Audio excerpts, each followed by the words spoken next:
Chers auditeurs et spectateurs, je vous propose aujourd'hui de plonger dans les abîmes des sectes pédosatanistes. Vous avez certainement entendu parler des organisations et corporations structurées par leurs membres importants qui sont prêts à violer, torturer, tuer sur l'autel pour leurs dieux ou encore pour d'autres croyances. Le lapin nous dit que ça n'a que trop duré. Vite, il nous faut aller dans les terriers et sauver ces enfants de lumière face à ces ogres des ténèbres. Pour ce faire, je vous propose aujourd'hui une présentation dans un ordre chronologique. Commencer par Lewis Carroll et son œuvre, qui il était, suivre avec les témoignages de la petite Marie et du petit Pierre sur le pédosatanisme à Paris, et continuer avec d'autres preuves d'affaires internationales qui ont été révélées par des policiers où la justice est intervenue aussi. Vous êtes prêts? Tendez votre oreille.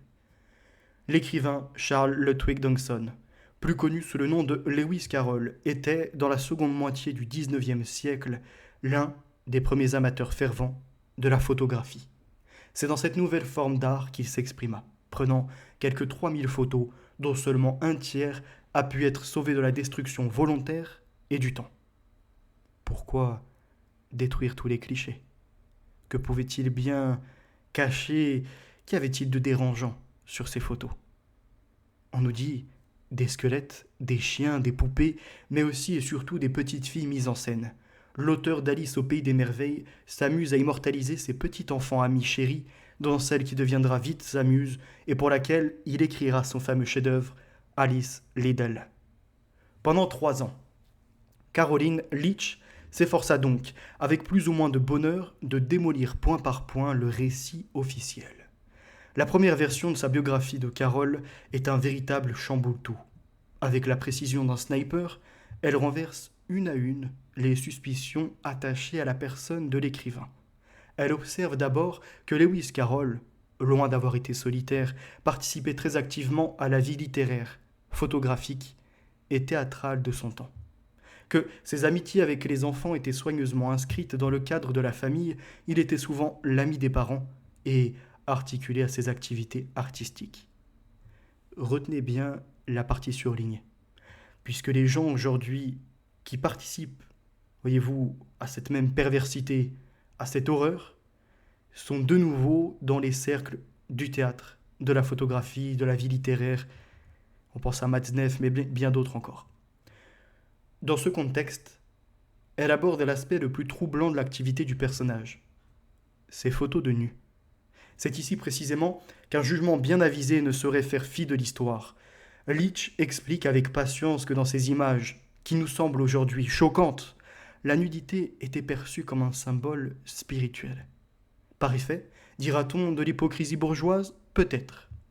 Mais d'une part, poursuit Leach, je la cite, les archives des photographes les plus célèbres de l'époque, Oscar Reglander et Julia Margaret Cameron, regorgent d'images du même genre. Fin de citation. Quel est ce sous-entendu? Parce que les autres pratiquent ce genre de photographie ou répandent encore, voyez-vous, ces actions, on doit trouver ça moral, légitime et amenuiser la criminalité? Je ne crois pas. Regardez la suite. D'autre part, ces images ne jouent pas pour Carroll le rôle que l'on croit. En effet, Leach observa que les soi-disant amis enfants de Lewis Carroll étaient, parfois, donc pas tout le temps, des jeunes femmes de 20 ou 30 ans. Ce qu'aucun spécialiste de l'écrivain n'avait relevé jusqu'à elle. Qu'il s'agissait, de surcroît, d'actrices dont Carroll suivait la carrière, encourageait les audaces et recherchait les primautés, les privautés. Selon son interprétation, l'enfance n'était donc pour Lewis Carroll qu'une couverture destinée à cacher des liaisons aussi scandaleuses pour l'époque, celles qu'il entretenait avec des femmes parfaitement nubiles.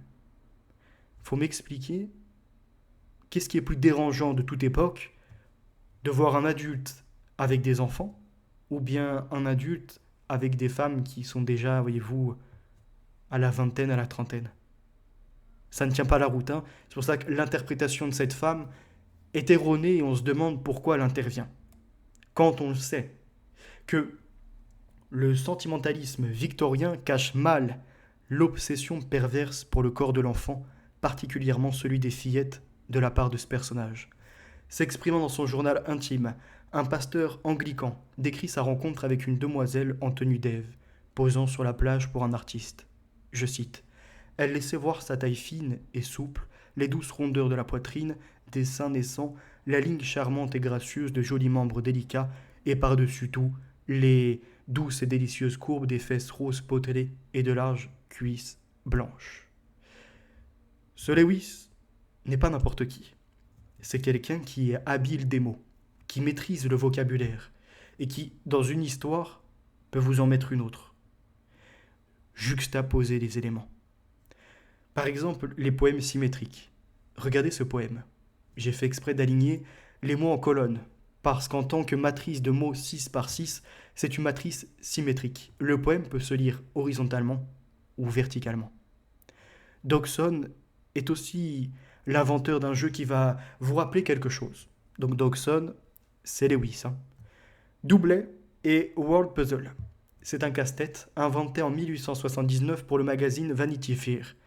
Il s'agit de faire passer d'un mot à un autre en changeant à chaque fois une seule lettre pour former un nouveau mot. L'énoncé est en général un jeu de mots, comme par exemple cover a with lid, couvrir l'œil avec la paupière, mais ça ne marche pas en français. Pourquoi j'en suis arrivé à parler Terrier de Lewis? Vous voyez la personne en haut à gauche à l'écran? C'est le docteur Pierre Sabourin. C'est une personne très honorable. C'est quelqu'un qui a recueilli le témoignage de la petite Marie et du petit Pierre sans les traiter de fous, de délirants, d'enfants qui ont vu ça dans des BD de Tintin ou ce genre de choses. Au contraire, c'est un être humain digne qui a été à l'écoute de ces pauvres victimes et qui nous a montré toutes les photos. Voyez-vous, c'est les dessins qui avaient été reproduits par les gamins qui vont nous intéresser après parce que vous allez voir qu'un enfant ne peut pas inventer ce qui va suivre. Et je trouve étrange que les spécialistes de l'époque n'aient pas relevé tout ce que je viens de trouver par la suite. D'abord, Lern Lewis Carroll, on voit qu'en 1971, Louisa Caroline, cahier de Lern, texte rédigé à la demande d'Henri Parisot et de Serge Leclerc, reprise de ma thèse de médecine, Lewis Carroll et ses fantasmes, psychopathologie. Donc dedans, relation et changement de formulation entre les textes connus d'Alice in Wonderland, Hunting of the Snark d'une part, et le texte d'origine Alice Adventure Underground, offert manuscrit à Alice Liddell en 1864. Son auditrice et modèle photographique privilégié. Analyse des passages de son journal et de plusieurs de ses textes inédits en français. Dissociation d'identité. Inversion des rapports de causalité. Humour et non-sens. L'effet Carroll. On va revenir sur lui. Mais attendez.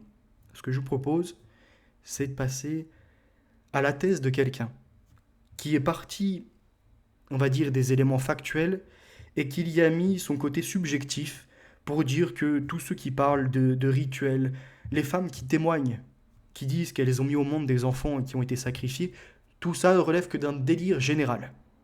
On va le voir. Pourtant, un phénomène rendit toute leur pertinence à mes intérêts spéculatifs.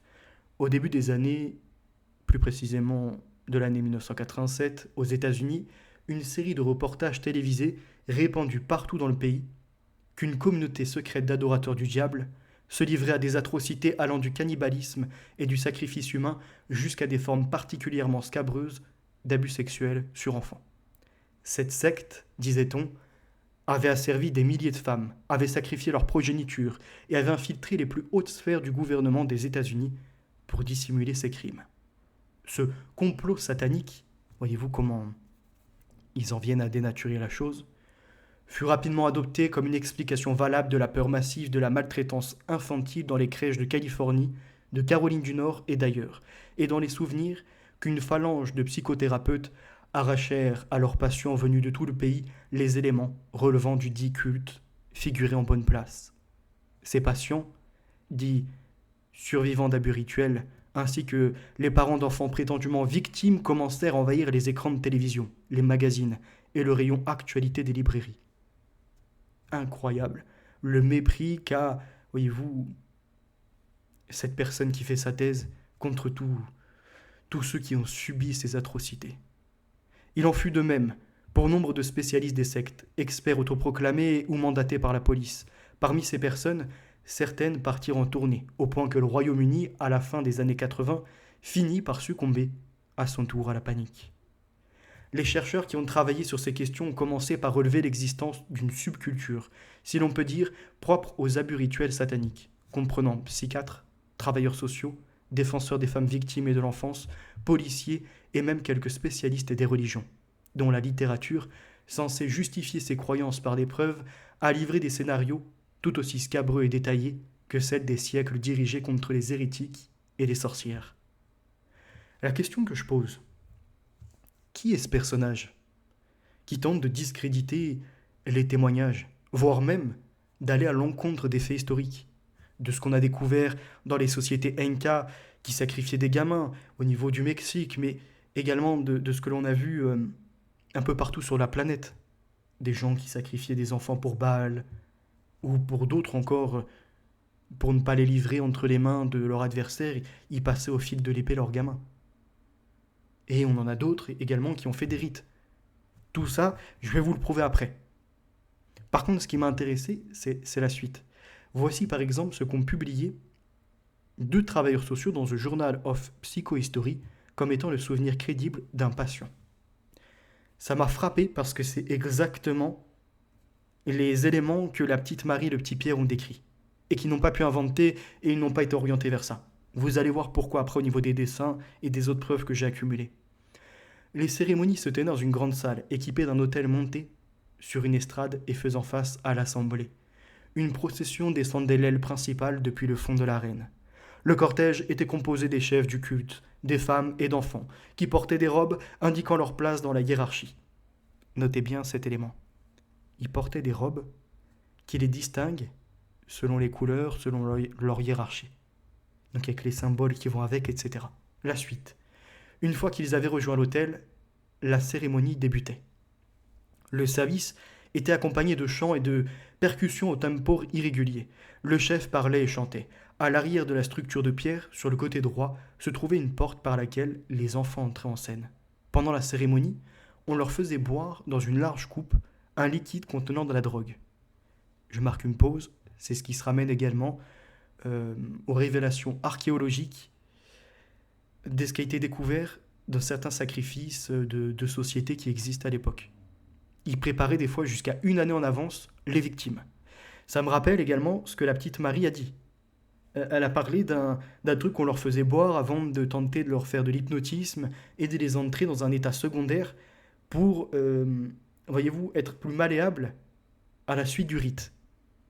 Qu'il n'y ait pas les hurlements des enfants et les mettre dans un état secondaire. Vous voyez, comme dans un état comme s'ils consentaient alors que ce n'est pas le cas.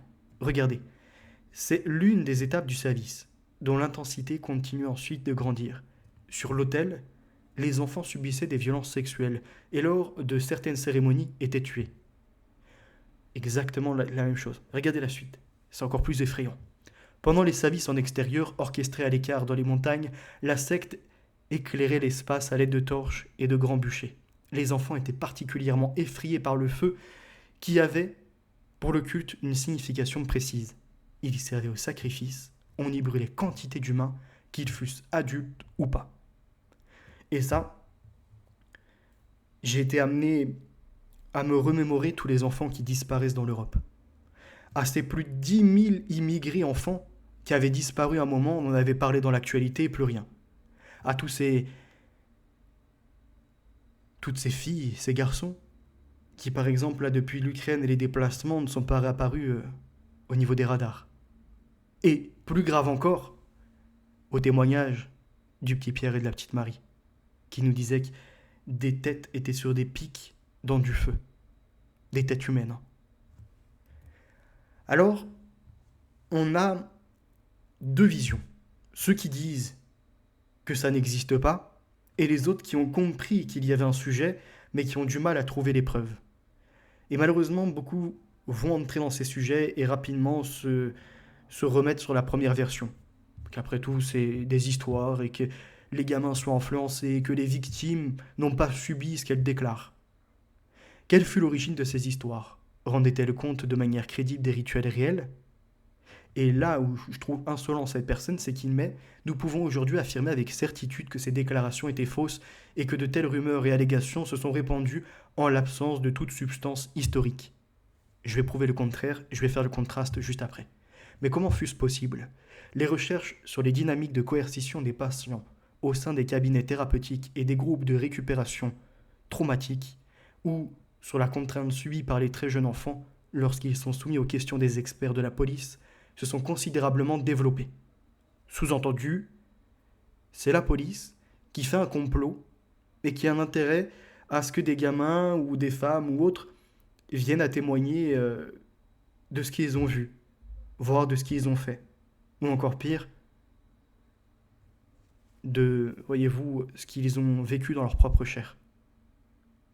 La littérature portant sur le rôle des médias est elle aussi substantielle. Elle couvre un large champ d'études qui va de l'influence des émissions télévisées consacrées au satanisme jusqu'au rôle canonique des livres qui prétendent divulguer des complots maléfiques secrets, les unes et les autres dictant les usages de la subculture d'abus rituels. Mais les sacrifices pour Moloch, pour Baal, ont été prouvés dans l'histoire. Mais c'est pas grave, regardons la suite. Mais il n'y a jamais eu de preuves tangibles apparemment correspondant à ces souvenirs. Tunnels clandestins sous les garderies, hôtels cachés couverts de sang humain, corps mutilés, crimes sataniques, ni même de grossesses répétées, contrairement à ce qu'affirmaient les jeunes femmes dont les enfants avaient été, disaient-elles, tour à tour sacrifiés. Qu'est-ce qu'elles ont à gagner ces femmes? En quoi elles sont enrichies de dire qu'elles ont mis un enfant au monde et que leur chair a été sacrifiée, violée, torturée? Elles n'ont rien à gagner, ces femmes-là. Au milieu des années 90, des psychologues, des sociologues et des spécialistes en études folkloriques ont pu ainsi affirmer avec certitude, apparemment, que la révélation d'abus sataniques n'était rien d'autre qu'une panique morale. Terme repris bien évidemment par la presse, il est temps de revisiter la panique satanique, où l'on nous dit que le phénomène était si étendu que par la suite, il a pris plusieurs noms, comme l'alerte aux abus rituels ou la panique à la garderie. Mais un nom revient de plus en plus souvent, la panique satanique. Et aujourd'hui, les médias parleront même de pédosatanisme. Donc il n'y a pas de réseau pédo, même si on a des affaires comme Zandvoort, on a encore les scandales Catherine Bolkova qui avait dénoncé ce qui se passait en Bosnie-Herzégovine avec des membres de l'ONU, mais il n'y a pas de sujet. Lydia Cacho qui a dénoncé jusqu'au plus haut rang des personnes du gouvernement mexicain et qui a dû fuir le pays tellement elle était menacée, mais il n'y a pas de sujet déjà de réseau pédo. Alors imaginez maintenant quand on doit rentrer dans ces affaires encore plus scabreuses de réseaux pédosataniques, qui ont une dimension religieuse, ni plus ni moins. Quand déjà, ce qui n'est pas fait au nom de la religion, mais qui est à la vue de tous par les articles des médias, par même, voyez-vous, les autorités internationales, il n'y a rien qui est fait. Alors pour rentrer encore plus dans ce que les sphères privées font, autant vous dire que c'est compliqué. Mais je m'attelle à la démarche et j'espère que je le fais bien avec toutes les preuves à l'appui. On nous dit, les preuves n'existaient pas, mais les allégations d'abus rituels sataniques n'ont jamais vraiment disparu, a déclaré Ken Lanning, un ancien agent du FBI qui a travaillé sur des centaines de cas d'abus avec l'unité des sciences du comportement du bureau. Selon le FBI, avant l'affaire Epstein, il n'y avait pas de milliardaires, voyez-vous, qui trafiquaient des gamins. Il n'y avait pas d'abus sur l'île, la petite Saint James, Little Saint James. Apparemment. Moi, je vais vous ramener à ça. Parce que maintenant, ça y est, on a fait le tour un peu de leur élucubration de ces menteurs. Ramenons-nous à la réalité. Témoin X1. Louf, Madame Louf. Ça s'est passé comme ça. Comme ça. Ils l'ont brûlé. S'il y a un moment où le procureur Bourlet a dû se demander s'il avait bien fait de prononcer les mots, je cite, « Si on me laisse faire », c'est bien à l'aube du 14 novembre 1996, lors de son long trajet sur une E411 déserte, direction province du Luxembourg. Au cœur des semaines qui ont précédé, les enquêteurs et les magistrats ont beaucoup parlé de X1. Le sentiment prédominant est que, si seulement 1/10 de son récit est vrai, il se pourrait bien que l'affaire Dutroux n'ait été qu'un prologue mineur de l'implosion du royaume de Belgique. Affaire Dutroux. Quelques mensonges à propos du témoin X1, Régina Louf. Non, elle n'a pas menti. Mais elle a été méprisée par des adultes, insultée par des substituts, par des procureurs, ou encore par la manne de la presse médiatique. Même jusqu'à ses parents, qui prétendaient ne pas savoir que leur fille était violée par Tony V dès l'âge de 12 ans, et qui reviendront finalement sur leurs propos pour dire que Tony V n'était pas un violeur, mais un amant, et que Louf était déjà formée presque une femme. Des propos qui n'ont pas choqué la justice en la personne de la substitut gentoise de Rouc, puisqu'elle-même dit que Louf avait recherché le contact sexuel. La victime se retrouve maintenant coupable. Le bourreau se retrouve écarté de l'affaire, comme si le bourreau n'avait jamais existé et que, selon ses parents et cette substitut, il est tout à fait normal qu'une personne beaucoup plus âgée ait des rapports avec une petite fille de 12 ans. Cette substitut insiste en affirmant que ce n'est qu'après le début de l'affaire que Louf interprète de manière négative les viols qu'elle a subis. Sous-entendu, elle était toujours consentante. Et même si elle l'a été à une époque, en soi, c'est pas un vrai consentement. À 12 ans, tu ne peux pas être formé intellectuellement, alphabétisé comme il faut, comprendre les enjeux que ça encourt que d'être avec un adulte et de ce qui va suivre après. Et il y en a d'autres qui sont intéressés à l'affaire, comme par exemple Dawant, qui dans son livre a transformé des oui en non, a modifié les propos de Louf pour les mettre dans la bouche des enquêteurs, comme si elle avait été influencée, encore une fois pour discréditer tout ce qu'elle avait dit. Cela donne l'impression qu'il guide les réponses de Louf, ce qui n'est pas du tout le cas dans les transcriptions originales. Par exemple, Louf décrit la maison dans laquelle elle dit avoir assisté au meurtre de Delaert. Elle donne la description d'une villa en briques, entourée d'un étang rectangulaire. Vous avez la photo à gauche de 2023 sur Google Maps. Est-ce que pour vous, ça semble correspondre à ça? Pour les plus curieux, vous pourrez même, comme c'est inscrit dans l'article de Mediapart, enfin de leur blog, aller faire une vue, voyez-vous, sur place depuis la rue, et regarder que c'est bien une maison en briques. Elle donne donc toute la description, mais l'enquêteur Jean-Vincent se rend sur place pour vérifier et constate, il nous dit l'étang existe, mais n'est pas rectangulaire. Présente un aspect naturel, pas de traces de briques. Des journalistes se rendent également sur place, constatent que la description donnée par Louf correspondait bien au lieu à quelques détails près. Donc aujourd'hui, on peut encore visiter les environs. Louf nous dit aussi, par exemple, que dès l'âge de 11 ans, sa mère lui donnait des contraceptifs dont le nom serait Marvolan. Le truc, c'est qu'aucun contraceptif de ce nom n'existe. Enfin, disent en tout cas les enquêteurs, réexaminant ces dépositions. Mais il y a un autre truc, c'est que le Marvellon est par contre un contraceptif produit par Akzo Nobel. Donc de Marvolan à Marvellon, on a des similarités.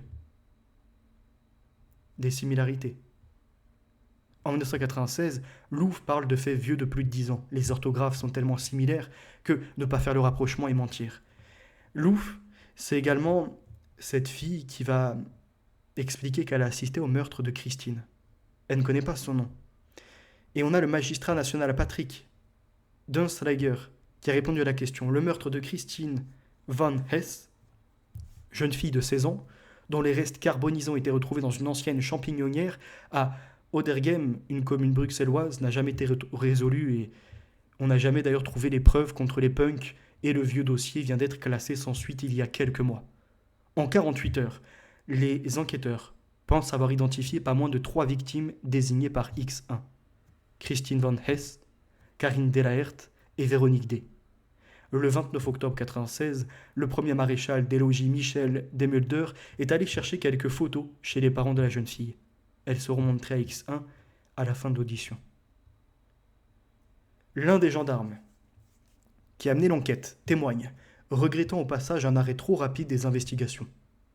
Vers qui allions-nous remonter?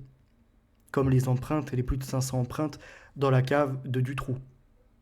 Vers quel politique, magistrat ou autre personne influente ça allait remonter? Élément troublant. Les bâtiments de la champignonnière ont été détruits après 1985 et il ne reste que quelques photos de l'extérieur. Pourtant, Le Témoin X1 livre des détails et fait un croquis réaliste dessinant les portes intérieures, les moulures, le papier peint. Interrogé à l'époque par les enquêteurs, voici la réaction du fils de l'ancien propriétaire des lieux. Il nous dit, écoutez bien, je le cite, je ne connais pas cette personne, mais tout ce que je sais, c'est que d'après la description de la champignonnière et de la maison, je suis sûr qu'elle a déjà été présente. Voici le visage de la victime, Christine Van Hess, il y a presque 40 ans. Le 13 février 1984, un incendie se déclarait près de la Vube, sur une place où les pompiers donc découvrent les restes d'un corps, celui de Christine Van Hess, une ado de 16 ans qui habitait non loin de là. L'autopsie montrera qu'elle a subi des actes de torture horribles. Des voisins ont même entendu une fille crier « Maman !» avec des appels à l'aide déchirants. Mais tous ont été lâches. Personne n'a appelé les forces de l'ordre. Depuis, le ou les coupables n'ont toujours pas été retrouvés. Bien que le dossier ait été prescrit en 2014, la Une a décidé de sortir cette affaire de l'oubli dans lequel elle était en train de sombrer. Toutes les personnes liées de près ou de loin aux investigations ont été contactées et ceux qui ont accepté de témoigner se comptent sur les doigts de la main. Un bien maigre butin qui permet malgré tout de retracer le plus exhaustivement possible le cours de cette saga judiciaire qui a ébranlé la Belgique. Au fond, une silhouette couchée sur le ventre se démarque. C'est un corps, celui de Christine Van Hess, totalement carbonisé. Un fil électrique est entouré autour du cou, relié aux jambes pliées et aux chevilles. La victime n'a plus de mains ni de pieds. Un clou est planté dans le poignet gauche, des perforations à l'arrière du cou. Seule certitude, la scène de crime a tout d'un rituel sadique. Entrons plus en détail dans le terrier. Vous m'avez vu, il y a quelques mois de ça, même quelques années maintenant, sortir Les Innocents consumés, consommation des ogres, la suite. J'ai fait plusieurs analyses, on va dire, recoupage des billets, des articles de journaux qui existent. J'avais fait l'affaire de Jeffrey Epstein, l'affaire du trou, l'affaire du choral. Et nous étions revenus sur la censure de ce documentaire. Et aujourd'hui, j'ai encore plus d'éléments qui prouvent que la petite fille et le petit garçon n'ont rien inventé et qu'on remonte vraiment à des choses dégueulasses. Déjà, l'hôtel Saint-James, Paris, bon, c'est pas moi qui avais découvert la chose, mais vous allez voir où je vais vous emmener, correspond exactement à ce que la petite fille a décrit. À droite, on a bien l'immeuble vraiment qui monte qu'elle aurait pu voir. Face à cet hôtel, comme elle dit, un hôtel très chic, luxueux, on a ce rond-point. Il y a également la place avec les arbres. Ce qui est de la grille, peut-être qu'elle en a parlé en entrant. Voyez, à l'entrée, il y a la grille. Peut-être que c'est ça. Au niveau des baies vitrées dont elle parle, ça peut faire penser à ces fenêtres qui montent à je ne sais combien de mètres. On est vraiment sur des choses de château.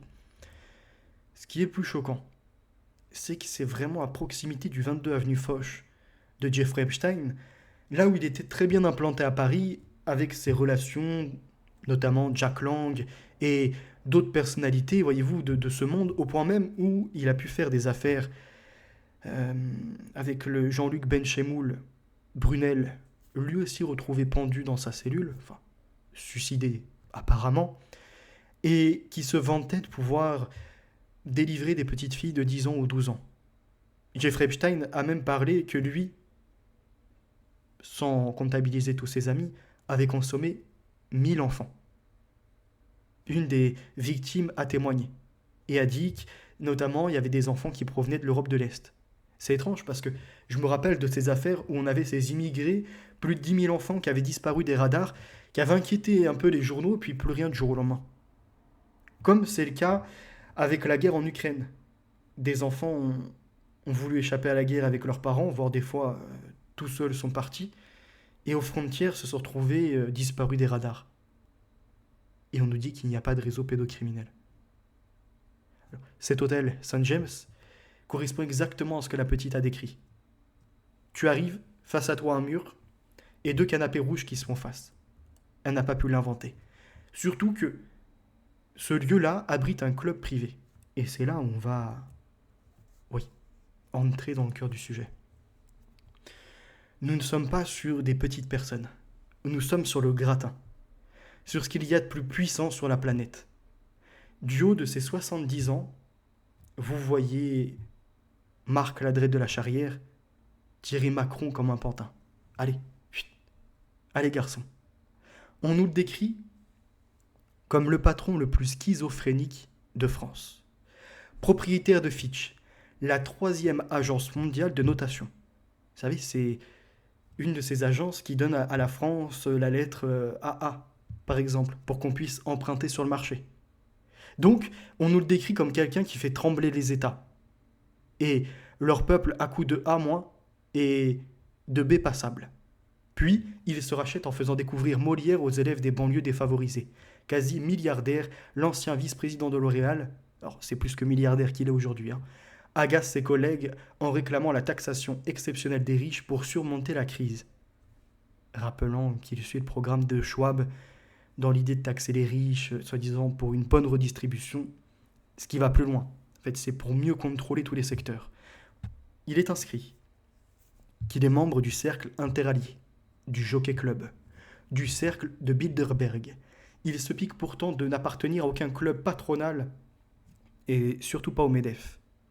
Mécène du Louvre, on va le voir pourquoi, et membre de l'Académie des Beaux-Arts, pareillement, il est devenu récemment le producteur associé de Johnny et de Sardou. Démago ou généreux, il nous dira « Je suis libéral dans la tête et progressiste dans le cœur », Marc Ladret de la Charrière. Il faut voir également qu'en dehors du groupe Bilderberg, il est également membre du groupe Le Siècle, qui a été formé par un franc-maçon à la base. On nous dit que ces micro-sociétés offrent un sentiment réconfortant d'appartenance à un clan. Véritable oasis sociale, les cercles ne sont pas prêts de mettre la clé sous la lourde porte. Je soupçonne, et je continue d'enquêter, parce que c'est très dur d'avoir des informations dessus, qu'il est membre très influent du Club Saint James, qui porte d'ailleurs le même nom que l'île de Jeffrey Epstein. On nous dit le délai d'attente pour être admis dans l'un de ces cercles peut aller de 1 à 5 ans et doit être fait sous la demande de certains membres. Pour entrer par exemple dans le club des 100, c'est même pas que tu peux en faire la demande et rentrer... non, il faut attendre la disparition d'un membre. Donc 100 personnes réunies dans des affaires, dans des ordres ou non religieux, et ça nous pose la question. Derrière, attention aux aspirants à la moralité douteuse, apparemment, ils peuvent être blackboulés par des membres qui ne souhaiteraient pas les voir rejoindre le cercle. Gare aussi aux imprétents qui ne respectent pas les règles de bienséance, ils peuvent être évincés manu militari, comme le polémiste Éric Zemmour, qui faisait donc partie d'un de ces cercles, pris en flagrant délit de prosélytisme dans les vestiaires du hammam de l'Interallié en 2021. Jamel Debbouze et Marc Ladret de la Charrière racontent leur amitié et leur action pour les jeunes de banlieue. Soit Debbouze, on s'en fout un peu. Mais regardez ça. Comment vous vous êtes rencontrés ? Jamel Debbouze. Il y a une 12aine d'années, Marc m'a suivi dans la rue jusqu'à chez moi. Il est resté caché pendant des jours à guetter ma sortie. On voit un peu déjà le comportement. Vous voyez, ça peut te suivre, ça peut te traquer, ça a un comportement de dérangé. Et puis il a pris son courage à deux mains et m'a sauté dessus. Viens, j'ai un truc intéressant à te montrer. Je me suis retrouvé avec lui dans un théâtre. C'était lequel déjà ? Le théâtre du Rond-Point, chez Jean-Michel Ribes. Je vous avais dit au tout début, ce qui était surligné par rapport à celui qui aimait la photographie. Voyez, Lewis, qui est également influent dans le théâtre. Regardez la suite. Donc voilà, là il me dit, j'ai une fondation qui s'appelle Culture et Diversité pour aider les jeunes de banlieue. Je me suis dit, tiens, c'est un beau nom pour défiscaliser, ça doit être encore un roublard. Je me retrouve donc au rond-point où une moitié de la salle était remplie par des gamins du 93 et du 78, l'autre par des patrons du CAC 40, et au milieu se trouvait Jacques Chirac. Je me suis demandé, je cite, « Mais c'est qui ce mec qui manifestement fait ce qu'il a dit ?» Ça, c'est incroyable. Des gamins en relation avec des patrons du CAC 40, qui vont peut-être les tenter ou non. Enfin, ne faisons pas de suppositions. Tout de même, ce qui m'a vraiment alerté dans cet élément, c'est Marc Ladret de la Charrière qui dit « Avec Jamel, on sait tout de suite bien entendu. Dans les médias, on me présente toujours comme un milliardaire, mais jamais comme un entrepreneur qui a commencé. Il a commencé où? Modestement en étant surveillant pendant 4 ans dans des collèges difficiles de Seine-Saint-Denis pour payer ses études. Tiens, Marc Ladrede de la Charrière, avant d'être ce milliardaire qui va carrément attribuer des notes aux États, a débuté dans les collèges. Qu'a-t-il pu bien voir ou faire? Quand on voit que dans sa famille, le fils, Jérémy Ladrede de la Charrière, condamné à 1 an de prison ferme, cet homme de 44 ans a écopé d'une peine d'1 an de prison sous bracelet électronique. Il comparaissait devant le tribunal correctionnel de Paris. Pourquoi? Pour la détention de plus de 3000 fichiers pédopornographiques. Je vous rappelle le livre Mimi de Jean-Michel Descugy, Pauline Guénat et Marc Le Plongeon, qui dedans nous disait le 7 octobre 2015, lors d'un procès à huis clos devant le tribunal correctionnel de Paris, Jérémy Ladrede de la Charrière avait déjà été condamné. Il avait 38 ans au moment des faits, à 30 mois de prison avec sursis pour avoir diffusé des images pornographiques d'enfants sur Internet. Il est en récidive légale après une première condamnation définitive en 2008 pour des faits identiques. Donc on rappelle, là, on a 2008, il est déjà pris la main dans le sac à faire du trafic de fichiers pédopornographiques. Il ne va pas en prison. 2015, récidive, où on voit qu'il continue à diffuser. Pas seulement il consomme comme un ogre, en plus il diffuse. Et quand il a 44 ans, il est de nouveau chopé encore la main dans le sac avec 3000 fichiers. Et il ne va toujours pas en prison. On nous dit, d'après le jugement, Jérémy Ladrede de la Charrière était inscrit depuis janvier 2011 sur un site spécialisé hébergé en Russie.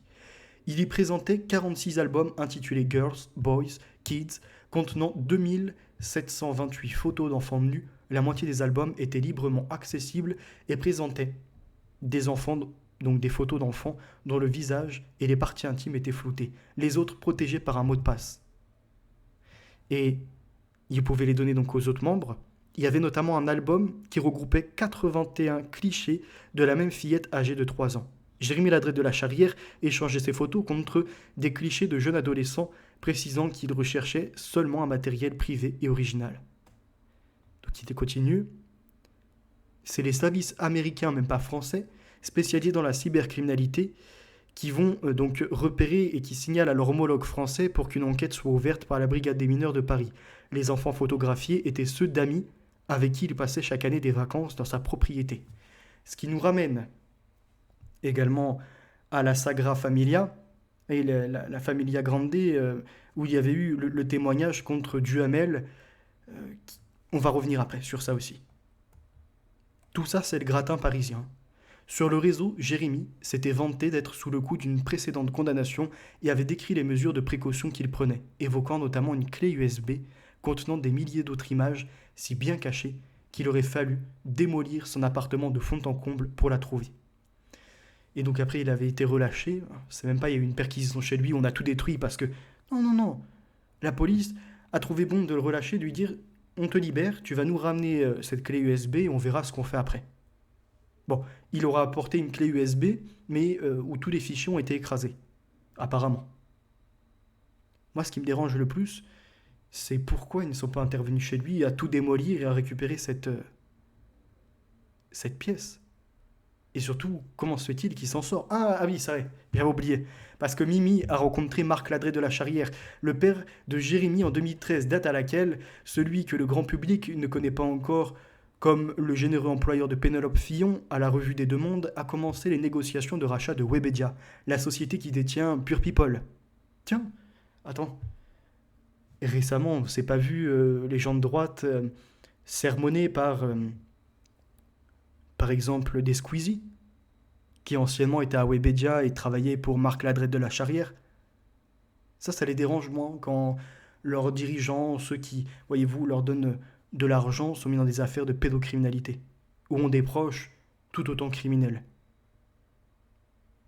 On nous dit donc après que l'affaire va être étouffée, que les médias ne vont même pas en parler, ni l'AFP qui publie l'agenda judiciaire, ni l'association de la presse judiciaire n'étaient au courant. Selon plusieurs sources concordantes, Mimi s'est occupée personnellement de ce dossier afin que rien ne filtre.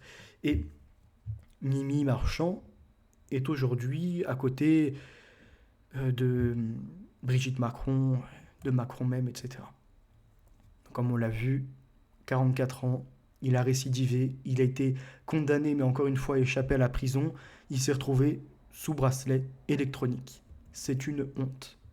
Il nous dit: je souffre d'une addiction aux écrans et je suis éphébophile. J'aime regarder les corps dénudés de jeunes filles âgées de 11 ou 12 ans, tente-t-il d'expliquer. Je ne sais pas pourquoi je suis aussi attiré par les jeunes adolescents, mais je travaille beaucoup avec mon psychanalyste sur toutes ces questions. On ne sait pas qui est le psychanalyste, mais c'est un criminel. Hein. Quand un type fait une fois, deux fois, récidive, et là aujourd'hui encore, à mon avis, il a des fichiers, il ne faut pas le laisser libre. Vous êtes fou, quoi. Voilà. Je vous parlais également de comme on était sur les cercles privés. On a vu Marc Ladré de la Charrière est membre du siècle. Marc Ladré de la Charrière est également un partisan du club de Bilderberg. Et je suppose qu'il doit faire partie du gratin du club Saint-James. Donc à l'hôtel Saint-James même. L'affaire Olivier Duhamel, qui nous ramène à ce qui a été décrit juste avant, où les gosses doivent mimer devant les parents des scènes de sexe. Certains des parents et enfants s'embrassent sur la bouche. Mon beau-père chauffe les femmes de ses copains, les copains draguent les nounous, les jeunes sont offerts aux femmes plus âgées, écrit-elle dans son ouvrage. Pour aller plus loin dans cette enquête. Le siècle, c'est un groupe mondain qui a été fondé en 1944 par le journaliste radical socialiste et franc-maçon Georges Bérard-Quélin, réunissant des membres parmi les plus puissants et influents de la classe dirigeante française. On y retrouve de hauts fonctionnaires, presque tous les patrons des grandes entreprises, des politiciens de droite et de gauche, des banquiers, des magistrats, la plupart des grands dirigeants de la presse, des médias et de la communication, des journalistes qui font l'opinion, des économistes, quelques universitaires et quelques syndicalistes. Parmi ces membres, Jacques Attali, qui nous renvoie toujours à ce sujet du pédosatanisme, que ce soit les réseaux pédos ou ceux qui le font par crime rituel. L'ordre cannibale, donc nous écrit par Jacques Attali, parle bien de ces sociétés qui consommaient de la chair humaine, voire qui sacrifiaient des enfants, ou bien qui faisaient tuer certains adversaires pour après les dévorer et absorber leur énergie. Parce qu'il y avait, voyez-vous, des cultes qui existaient. Donc ça, c'est des membres au sein de ces cercles, parmi lesquels on va nous dire après que nous sommes fous de parler de ces sujets. Et on va voir des Rudi Reichstadt et je ne sais qui encore qui vont être mandatés par leur petite association ne comprenant rien du fond des sujets et qui vont tirer juste sur un propos et le monter en épingle pour dire regardez adrénochrome, etc. Revenons à cet ordre-là. Remontant au paléolithique inférieur, aux mœurs des Fataleka et à la citation péremptoire d'un chaman sibérien, il explique en effet que pour les sociétés primitives, être malade, c'est être attaqué par les âmes des morts à la recherche d'une proie, de ses proies. Il faut donc, pour conjurer la maladie, consommer les cadavres en un cannibalisme thérapeutique, sauvage à l'origine des temps, ritualisé ensuite par toutes les religions, y compris le christianisme apparemment jusqu'au XIIIe siècle, puisque on compare l'hostie au sacrifice du Christ. Donc ça c'est de la malhonnêteté intellectuelle. Mais regardez la suite. Dans son livre que j'ai chez moi, il nous dit de nos jours, le cannibalisme est encore pratiqué aux îles Marquises, à l'intérieur de la Nouvelle-Guinée, en Mélanésie, aux îles Fidji, en Nouvelle-Zélande et à Sumatra. Aujourd'hui encore, au Cambodge et au Vietnam, on fait avorter des femmes à 7 mois de grossesse pour donner les fœtus à manger au cadre supérieur. C'est Jacques Attali qui nous écrit ça. Hein. De plus, on le verra, tout au long de l'histoire, il n'est de peuple qui n'est prescrit de manger des fractions bien déterminées du corps humain selon les maladies à guérir. Là, on se nourrit d'extraits de testicules pour favoriser le coït, ici de placenta pour faciliter l'accouchement. Alors, on peut désigner le cannibalisme comme la première des thérapeutiques, même si aucune des histoires de la médecine, dans leur description des formes primitives de guérison, n'y fait la moindre allusion, même si la plupart des ethnologues refusent toute explication générale du cannibalisme. Dans un monde de misère et de peur, loin d'être folie des hommes, manger la vie est marque d'immense sagesse. Excellent moyen de trouver des protéines, de s'inoculer certaines maladies.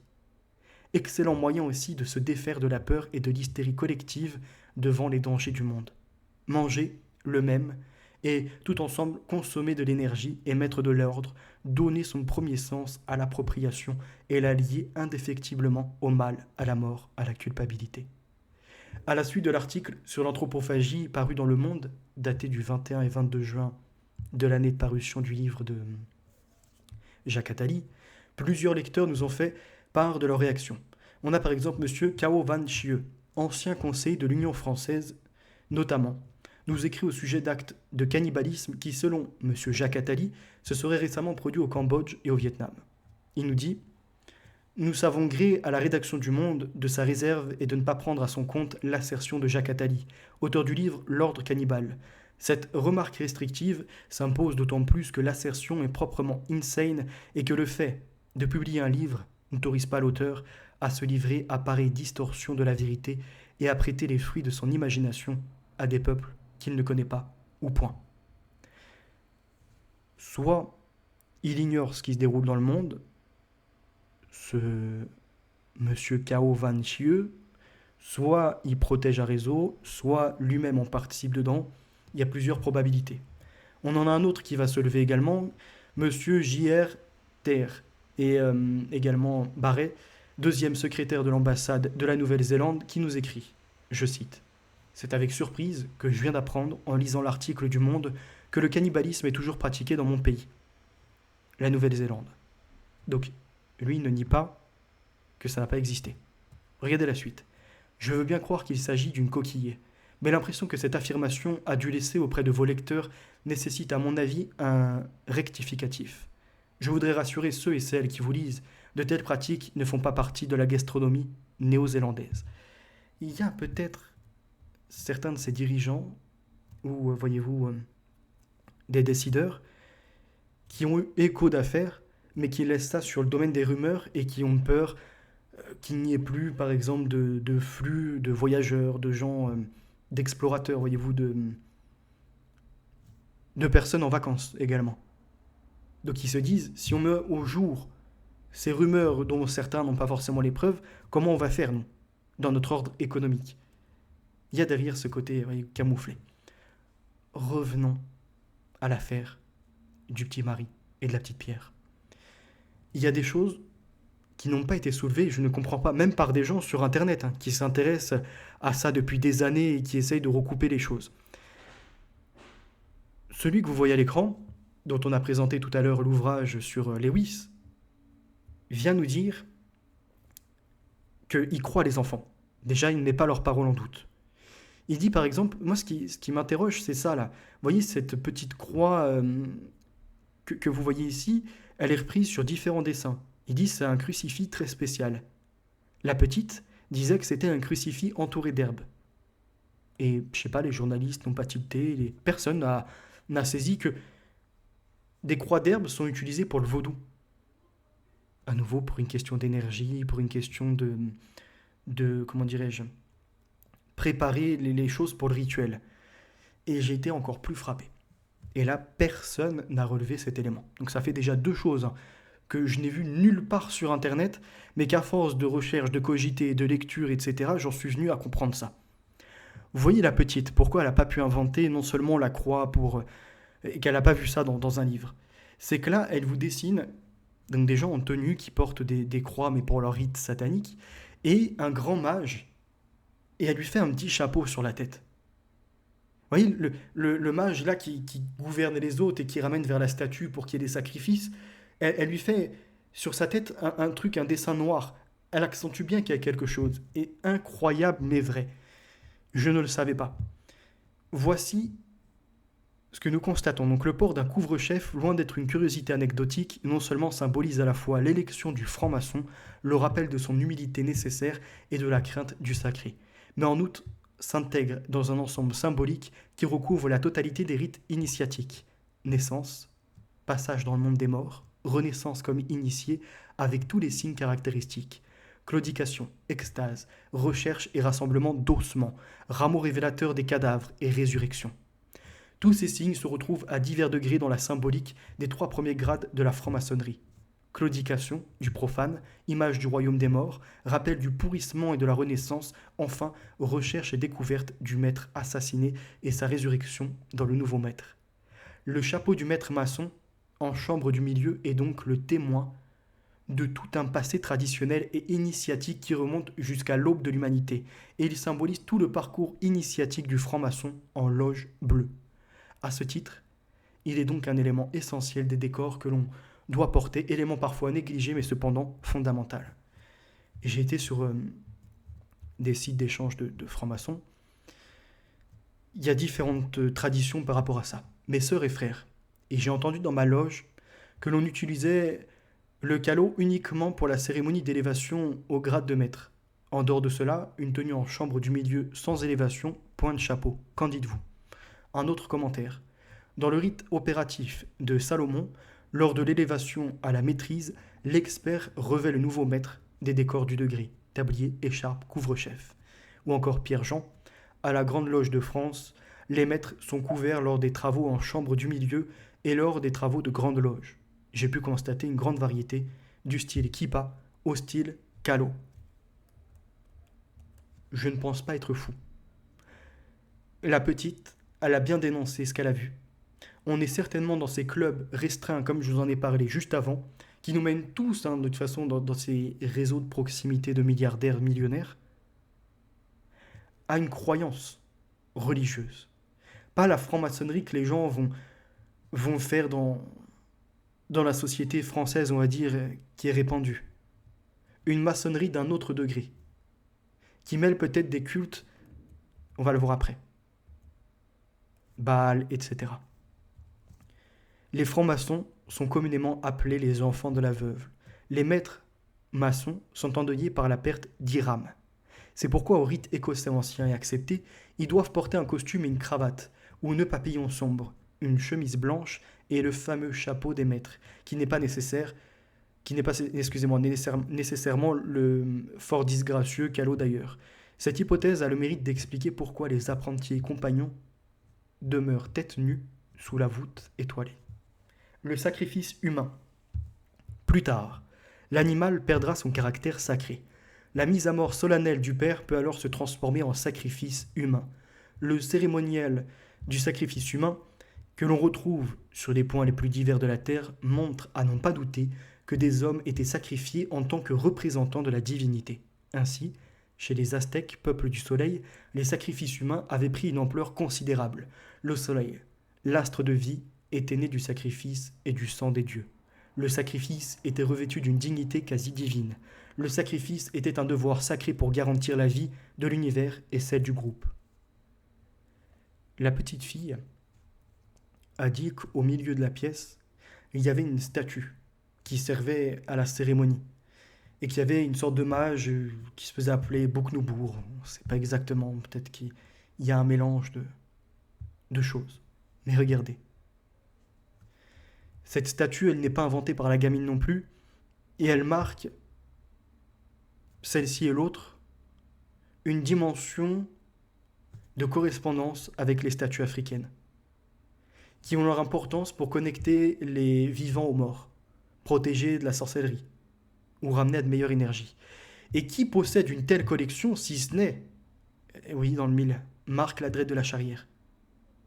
Alors, on va voir sur son site, au niveau du musée, ce qu'il en est, la description de ces statues, pour voir que nous ne sommes pas fous, et que celle-ci doit bien exister pour des rites bien plus ténébreux encore, mais qu'elle n'est pas en exposition libre. La pratique de la divinisation. Outre les objets d'apparat pour l'Olo et les hauts dignitaires, l'ivoire était également utilisé pour la confection du matériel des devins de haut rang. Appelé Ifa, le système divinatoire Yoruba est placé sous la protection de l'Orisha Ifa Orunmila, son créateur mythique. Ifa offre la possibilité aux hommes de distinguer les forces actives à l'œuvre dans leur quotidien et d'influencer le cours des choses grâce aux prières et aux sacrifices. Le Baba Laho devint et sollicité pour toute décision individuelle ou collective importante. Je vous laisserai après lire la suite.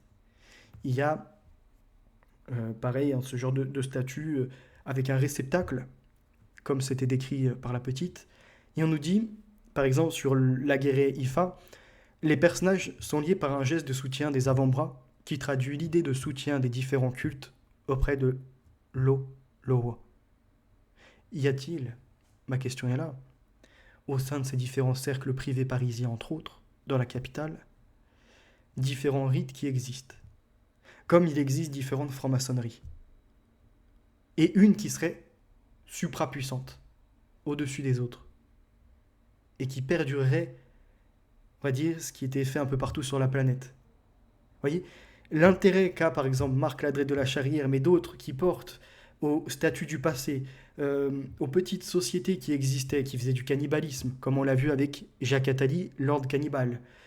Et comme ça, vous voyez, qui parle de consommer les morts pour créer de l'immunité, également obtenir de la vitalité, de la force, ou encore du pouvoir, du succès. Ce n'est pas parce que vous n'y croyez pas que ça n'existe pas. S'ils en font la collection, qu'ils mettent une partie de leur œuvre au devant de la scène publique, c'est qu'il y a un intérêt. Par exemple, la hache, emblème de la divinité, et un bâton de fer, Opa Orere ou Opa Oson, planté dans le sol pendant des cérémonies de divination. L'intensité de la patine témoigne de l'ancienneté de l'objet et de son utilisation dans un contexte rituel. Vous avez aussi ce genre de statues. Les statues Aziuzu, qui servent de réceptacle aux esprits de la nature souhaitant entrer en contact avec le monde des humains. Représenté assis sur un siège d'apparat, ce personnage masculin soigneusement coiffé et à la barbe tressée affirme l'opulence de son statut social. Historique de l'œuvre et son parcours. Je vous laisserai découvrir les choses. Chaque fois, ça atterrit de toute façon dans la collection de Marc Ladret de la Charrière.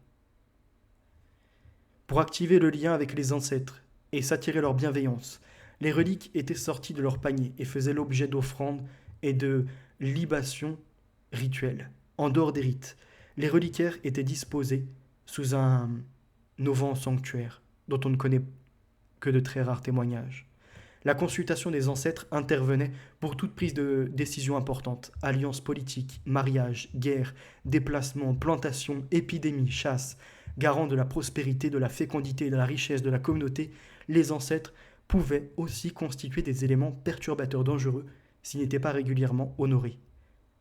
Et c'est l'engrenage apparemment de il faut toujours sacrifier plus, honorer, par peur de se voir dépasser par ça. Les reliquaires jouaient également un rôle essentiel dans l'initiation des jeunes garçons. La sortie des paniers reliquaires est l'occasion de raconter l'histoire des lignages et les hauts faits des ancêtres. Les Bierri et les gardiens de reliquaires des Fang, utilisés dans le cadre de cultes ancestraux, elles surmontaient les boîtes cylindriques en écorce qui contenaient les reliques les plus illustres ancêtres du lignage. Ces ensembles de reliques étaient constitués de différents prélèvements d'ossements effectués sur les plus prestigieux défunts du clan, essentiellement crâne entier ou calotte crânienne, fémur, phalanges, vertèbres, dents, auxquels étaient parfois mêlés des bijoux, des plantes et autres éléments considérés comme magiques. Ça, c'est dans la collection de Marc Ladret de la Charrière. Des sacrifices depuis des siècles. Ces découvertes corroborent, on a eu des découvertes là, pas si lointaines, les premières chroniques écrites par les colons espagnols. 3 momies Inca, retrouvées près du sommet du volcan Lulailaco, en Argentine, étaient si bien conservées que l'on a pu associer un visage humain au rituel ancestral de la Capo... Non, c'est même pas de la Capo, c'est de la Capacocha, excusez-moi, qui a conduit à leur sacrifice. Écoutez bien, les corps de la jeune fille de Lula Laiko et de ses 2 plus jeunes compagnons, le garçon de Lola Laiko et la fillette de la foudre, ont révélé que des substances psychotropes ont contribué à leur mort au cours des cérémonies qui se sont succédées pendant 1 an pour les préparer à vivre leurs dernières heures. Lors des cérémonies, ils leur faisaient boire de la coca, de l'alcool et d'autres choses, pour les droguer et les préparer au sacrifice final. Incroyable. À nouveau, ça ramène au témoignage de la petite, qui disait pourquoi certains étaient sacrifiés, pas d'autres. Je ne sais pas, mais on nous faisait boire des choses. Il y avait des enfants africains, on leur coupait les mains, on leur coupait la tête. Ils étaient mis, comme elle disait, les têtes sur les pics au feu. Derrière, certainement, qui récupèrent les crânes pour faire leur cérémonie et la suite. Reconstituer d'autres ou nourrir leur divinité. Faire couler le sang sur ces statues au point où la patine s'en perd. Soumis à une analyse biochimique, les cheveux de la jeune fille ont révélé ce qu'elle a mangé et bu dans les 2 dernières années de sa vie. Ces résultats semblent aller dans le sens des récits historiques indiquant qu'un nombre restreint d'enfants étaient choisis pour prendre part à des cérémonies sacrées pendant 1 an, les conduisant à terme à leur sacrifice.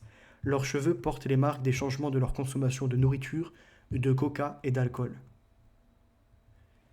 Donc celui qui nous a dit au début que ça n'existait pas, vous avez encore une fois des preuves physiques. L'effrayante architecture, large d'environ 6 mètres de diamètre, se situait dans l'enceinte sacrée du Templo Mayor, le plus important centre cérémoniel des Aztèques, non loin du sanctuaire dédié à Huitzilopochtli, le dieu du soleil. La tour aurait fait partie du terrifiant Huitzilopochtli, un ratelier à crâne. Décrit dans les chroniques historiques, cette énorme collection qui avait horrifié les Espagnols à leur arrivée dans excusez-moi, c'est un peu difficile de lire ces choses-là. Tenochtitlan avait été mentionné par André de Tapia, un compagnon d'Hernán Cortés, lequel avait participé à la conquête du Mexique en 1521. Que se passe-t-il également dans les catacombes parisiennes? Là où on a je ne sais combien d'os entassés. Qui pourrait voir si parmi ces os, il y a des nouvelles victimes de leur trafic?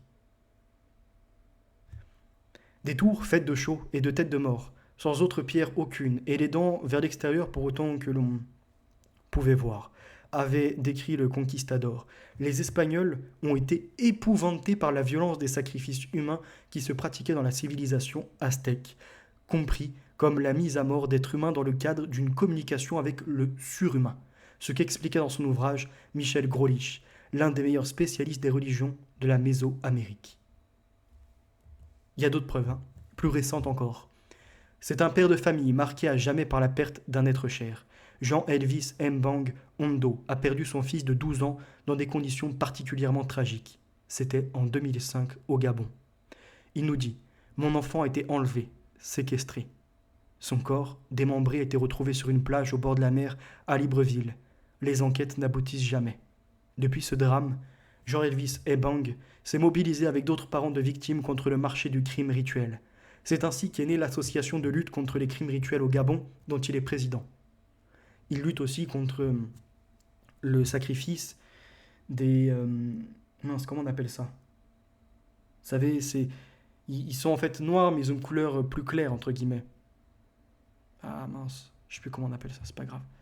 Il explique à France Info Afrique que malgré les démentis répétés des autorités, les phénomènes d'infanticide, de cannibalisme et de fétichisme n'ont jamais disparu du Gabon.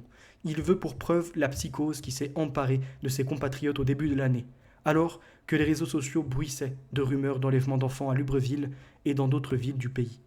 Le président de l'association de lutte contre les crimes rituels au Gabon décrit des pratiques occultes particulièrement sauvages, dont le seul but est de maintenir au pouvoir leurs commanditaires et leur procurer des richesses matérielles.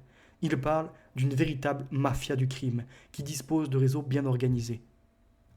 On rappellera qu'en dehors de ces crimes rituels, le trafic d'enfants, de fichiers pédopornographiques, de torture d'enfants s'élève en milliards de dollars sur la planète. Et qu'il est quand même plus qu'étrange que des associations fassent bien le travail, mais qu'aucun représentant d'État ne prenne à cœur ce sujet. Non, vous ne trouvez pas ça bizarre que partout sur la planète, on nous divise sur plein de choses, mais que par contre, jamais aucun politique ne prend la parole sur ces enfants qui disparaissent, ces enfants sacrifiés, ces enfants qui subissent la torture et d'autres choses encore. Donc oui, on est sur une mafia du crime, qui certainement remonte le passé à la surface. Et ça donne à des pratiques des plus folles. On se demande même comment ils peuvent le faire. Mais regardez, ces personnes sont dans un état secondaire. Ils n'hésitent pas à utiliser des drogues. Donc peut-être que lorsqu'ils font des crimes rituels ou autres, ils les consomment aussi un peu. Vous voyez, pour être dans un état secondaire. Ils peuvent couper le sexe ou le nez de leur victime, ou retirer leur sang qui est bu dans les temples démoniaques. Ils récupèrent ces organes pendant que la personne est encore vivante.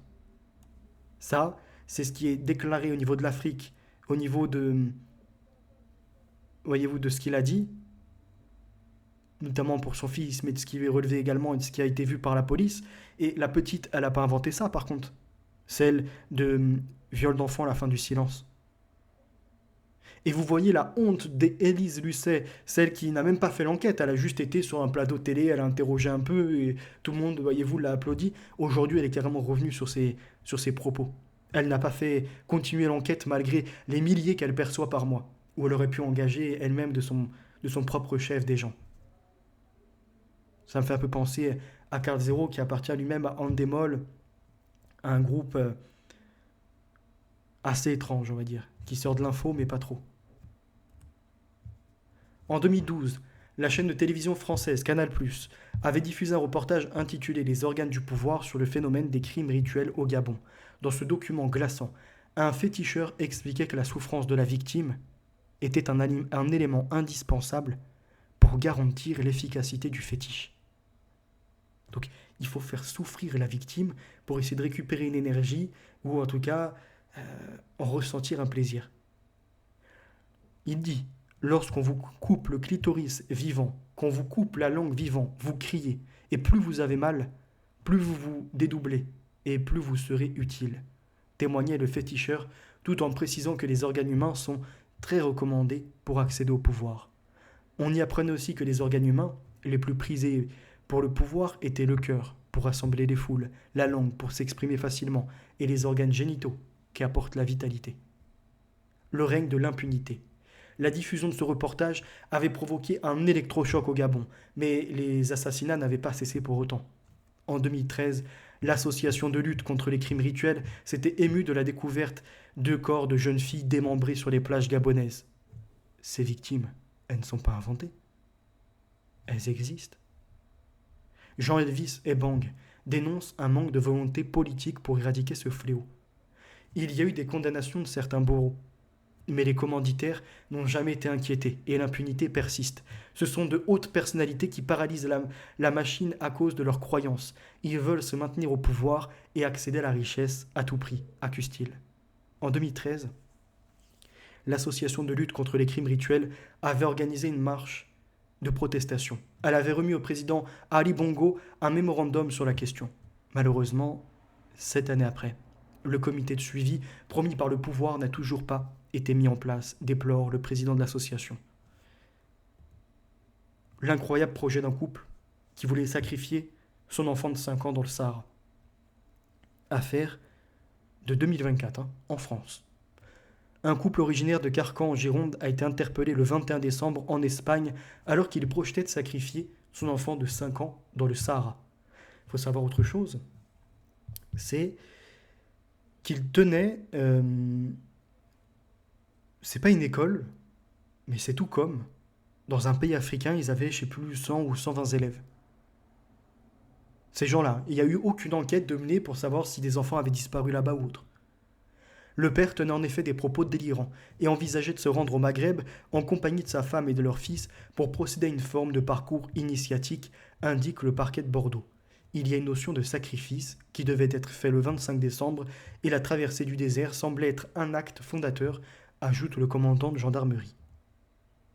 On a aussi, paix à son âme, la petite Lola. Dabiabé n'était pas atteinte d'un trouble psychiatrique lorsqu'elle s'en est pris à Lola et qu'elle a fait son sacrifice rituel. Entraîner la victime jusqu'à l'appartement de sa sœur, vivant dans le même immeuble que l'enfant.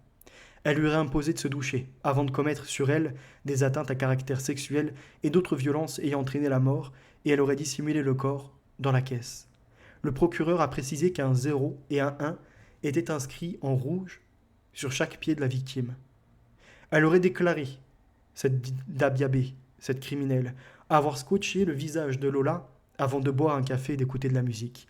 Elle serait ensuite retournée vers l'adolescente pour lui infliger de nombreux coups de ciseaux, et de coups de couteau sur le corps. Ces éléments collent parfaitement avec les constatations des enquêteurs puisque l'autopsie a établi que l'adolescente était morte par asphyxie et son corps a été retrouvé avec la tête presque détachée. Des incisions réalisées après le décès. Poussant l'horreur encore plus loin, la principale suspecte aurait précisé aux policiers avoir mis du sang de Lola dans une bouteille avant de boire ce sang. Sur ce point toutefois, il n'y a pas d'éléments matériels pour le confirmer. Je ne pense pas qu'elle l'a inventé. Où est cette bouteille? Puisque les enquêteurs n'auraient pour l'heure retrouvé aucun récipient ayant pu contenir le sang. Qui a récupéré ça? Je ne pense pas qu'elle l'a inventé. Dans la folie, elle a été jusqu'au bout, mais elle n'a rien inventé. Au Maroc, on a aussi le mythe ou non des enfants Zouri. Dans l'anthologie de l'univers occulte au Maroc, il y a une part sombre et meurtrière, le mythe des enfants Zouri. Considérés comme des êtres aux dons surnaturels, ils sont traqués, kidnappés et sacrifiés par des chasseurs de trésors. Une légende rurale? Non. La triste réalité. 40 jours plus tôt, dans la matinée du 17 août, une petite fille de 5 ans prénommée Naïma, paix à son âme, avait disparu dans la région et laissé sa famille dans un profond désarroi, et ce, malgré une mobilisation active des autorités et des habitants du coin. Après des tests ADN, il s'avère que les restes retrouvés par le berger sont les siens. Pour les gendarmes, pas de doute, il s'agit d'un sacrifice rituel en lien avec la sorcellerie. Pourquoi? Parce que la petite Naïma, atteinte d'un léger handicap physique et mental, présente des caractéristiques particulières, notamment un strabisme. Ce qui peut faire d'elle, selon le folklore arabo-berbère, une enfant zouri. On rappellera, lors de l'affaire de Lola, certains pensaient que c'était une enfant zouri. Jusqu'à preuve du contraire, on ne sait pas. Il y a eu des démentis par les politiques, par d'autres corps médiatiques pour dire que ça n'existe pas. Pourtant, voyez-vous, même le magistrat Georges Fenech évoque en tout cas cette thèse de sacrifice satanique sur le modèle des enfants zouris en Algérie. Donc Algérie, Maroc, au niveau du Maghreb. Comme on a vu, au Congo, partout en fait sur la planète, il y a ce genre de crime. Et il y a certains magistrats, même français, qui sont au courant que ça existe. Revenons dans le passé, en France. Puisque les histoires de sacrifices, des fois on veut nous faire croire que ça pourrait être que des Africains, ou que de très riches personnes, ou bien que certaines communautés religieuses, ou des francs-maçons. Et d'autres qui vont vouloir dénaturer l'affaire et dire que même s'il y a des branches, par exemple de la communauté juive, qui font ça, on ne doit pas en parler parce que sinon c'est antisémite. Vous voyez? Ou c'est encore, comme dirait Rudi Reichstadt et son ami, comment s'appelle-t-il encore? Mince. Mendes France, sur l'affaire d'Anhydrochrome, alors qu'on a éprouvé qu'il existait des entreprises où des transhumanistes se font transfuser du sang de jeunes, voyez-vous, pour régénérer leurs cellules et être plus dynamiques, alors qu'il y avait quand même des dangers en plus pour le cerveau, mais ça, on ne va pas revenir dessus aujourd'hui. Bref, ils disent que tout ça, vous voyez, c'est le mythe de chrétiens qui voudraient dire que leurs enfants sont sacrifiés par des juifs. Non, pas du tout. On l'a vu, comme je l'ai précisé avant, les Incas, on a au Congo, on a également les Zouris, partout. Donc pourquoi on devrait ne pas parler non plus de, voyez-vous, leur communauté? Donc aujourd'hui, on va le faire. Peu importe ce qui se passera, il faudra me rejoindre sur Odyssée si jamais ça saute. Donc en 1486, il y a encore 7 ménages juifs à Montélimar et 3 à Saint-Paul, 3 châteaux. Mais cette année-là, leurs concitoyens les accusent de plusieurs grands cas et crimes. Dans un mémoire présenté au roi dauphin, Charles VIII, par le président de la Chambre des comptes du Dauphiné, toujours suspect de crimes rituels car ils détiennent ce qui paraît être une tête d'enfant momifiée. Les Juifs se voient aussi reprocher leur escroquerie et surtout leur maquerelage, une fâcheuse tendance à engrosser des chrétiennes qu'il faut ensuite avorter. Le reste de la population demande donc qu'ils soient expulsés, comme ils ont été des autres lieux du Dauphiné. Ça, c'est un passage d'un livre. Les gens, ils ne sont pas devenus fous du jour au lendemain. C'est pas que des légendes qui sont transmises de foyer à foyer. Ces chrétiennes qui sont engrossées et qu'on fait avorter, c'est une réalité. C'est quoi? C'est un rite derrière? Quel est ce niveau de sacrifice? Et le fait qu'ils détiennent une tête d'enfant momifiée, c'est pas non plus une invention. Alors, Je vais vous montrer, je passe juste ça. J'ai contacté le Dauphiné pour obtenir la référence, juillet 1282, une autre affaire également, martyr juif à Clay, actualité Dauphiné, et voilà ce qui m'a été dit. Bonjour, nous pouvons entreprendre des recherches sans date précise de parution. Apparemment, je ne suis pas assez précis sur l'année et sur le sujet avec la référence du nom et prénom de la personne, mais apparemment, avec le titre également du sujet. Mais bon, oui, c'est vraiment de la malhonnêteté. C'est pourquoi nous vous conseillons de vous adresser aux archives départementales de l'Isère, ce que je vais faire. Mais regardez la suite. Veuillez noter que les articles du Dauphiné libérés sont protégés par la loi sur les droits d'auteur. Ils ne peuvent donc, en aucune façon, faire l'objet d'une diffusion sur quelque support que ce soit. Cordialement, Isabelle. D'autres sujets. Après cette première affaire, les accusations se multiplient dans la chrétienté. De nombreuses disparitions inexpliquées d'enfants et de nombreux infanticides sont expliqués par ce biais. Bah alors, les gamins qui sont retrouvés morts, qui disparaissent, on va pas dire que c'est que des juifs, ou que des gens issus d'une secte qui viendraient sacrifier des chrétiens. Mais il y a un sujet quand même. On ne peut pas balayer d'un revers de main, comme l'autre nous a fait sa thèse au tout début en nous disant qu'aujourd'hui c'est prouvé, il n'y a jamais eu de rituel sacrificiel sur la planète. Et je viens de vous mettre tous les arguments et on va dire une partie de ce qui existe et de ce qui est connu. La malhonnêteté, encore une fois, les bouffera ces gens, c'est pas possible. Parlons des Carthaginois. N'ont pratiquement pas laissé d'écrits en dehors de milliers d'inscriptions laconiques, lasoniques et stéréotypées qu'on peut lire sur des stèles votives et funéraires. De ce fait, on est totalement démuni pour aborder les différents aspects de leur religion que l'on connaît donc très mal, et en particulier pour éclairer le problème du sacrifice humain.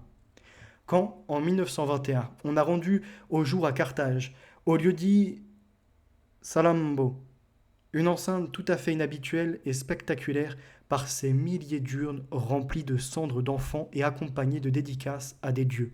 Cette découverte n'a fait qu'ancrer plus fermement dans les esprits, et pour de longues décennies encore, l'idée que les Carthaginois immolaient leurs enfants à leurs dieux. Les archéologues ont immédiatement établi un lien entre les restes d'enfants et le motif gravé sur une stèle exceptionnelle sur laquelle un homme vêtu d'une longue robe et coiffé d'un bonnet cylindrique, était représenté debout, de profil, la main droite levée, le bras gauche supportant un tout petit enfant. Illuminé par la scène représentée sur la stèle, le sanctuaire qu'ils venaient de découvrir constituait à leurs yeux, avec ses offrandes humaines avouées, une preuve tangible de la fidélité des témoignages anciens, la preuve qui manquait. Les Carthaginois pratiquaient donc bien le meurtre rituel. Retenez bien l'homme vêtu d'une longue robe, coiffé d'un bonnet cylindrique, et donc qui va sacrifier des enfants, avec les témoignages rapportés avant. 2. On a essayé de déterminer à partir de l'examen des ossements humains recueillis dans les urnes du Tophet si les enfants avaient succombé à une mort violente ou naturelle. L'analyse minutieuse des ossements a permis d'aboutir à une reconstitution partielle de la cérémonie de crémation et elle a conduit à un certain nombre de conclusions tout à fait significatives. Entre autres, celle-ci. La nature des os, les mieux conservés, montre que les enfants, livrés au bûcher, l'ont forcément été dans une position identique et inchangée pendant la crémation, c'est-à-dire qu'ils avaient au minimum les membres entravés et l'esprit engourdi. Ou alors qu'ils étaient déjà morts. Cette position constante des corps exclut d'ailleurs que les enfants aient pu tomber anarchiquement à partir des bras d'une statue de bronze incandescente comme l'affirmait Citarque ou Diodore. Je plaide à voir, mais comme faisaient les Incas, et comme ce qui nous a été déclaré par la petite, qu'il est drogué en fait. C'est plus facile pour les sacrifier. Il est inscrit en dessous, le décompte des os, contenu dans les urnes, prouve que la plupart des incinérations ont été réalisées une par une, certaines deux par deux, mais en aucun cas il ne semble y avoir eu de bûcher collectif. Un tel constat s'accorde mal avec l'image d'hécatombe occasionnelle décrite par Diodore. C'est même, je dirais, pire. Ça veut dire que les cérémonies étaient récurrentes. S'ils les ont pas tous sacrifiés d'un coup, c'est-à-dire que c'est arrivé à plusieurs moments. que durant peut-être de longues années, à des périodes précises, ils venaient sacrifier des bébés, des enfants. Pour ceux qui doutent, revenez également à la référence de Baal au début de l'histoire d'Israël, n'indique pas nécessairement qu'il y ait eu de la part de ce peuple apostasie ou même syncrétisme. Le juge Gédéon était aussi appelé Jérubal, et le roi Saul avait un fils nommé Ishbal. Pour les Hébreux, Baal désigne alors le dieu d'Israël, de la même façon que plus au nord, ce nom était attribué au dieu du Liban ou du Garit.